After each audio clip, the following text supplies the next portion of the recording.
Welcome back, everybody. Today I'm going to teach you how to see your saved posts on LinkedIn. If you've been bookmarking useful content and need to find it later, this quick guide will show you exactly where to look. First, open your browser and navigate to linkedin.com. Once the page loads, go ahead and log into your account using your credentials.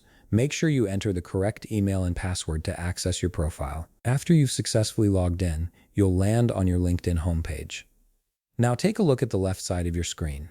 This is where LinkedIn displays various navigation options and shortcuts to help you access different sections of your profile and activity. Among these options, you'll need to locate the one that says Saved Items. It's usually positioned in the left sidebar, making it easy to spot. Once you've found Saved Items, simply click on it. This will take you directly to a dedicated page where all your saved content is stored. LinkedIn organizes this section so you can quickly browse through everything you've bookmarked over time. And there you have it. You can now see all your saved posts in one place. This feature is incredibly useful for revisiting articles, job postings, or any other content you found valuable and wanted to come back to later. If you found this video helpful, please leave a like, subscribe, and see you in the next video.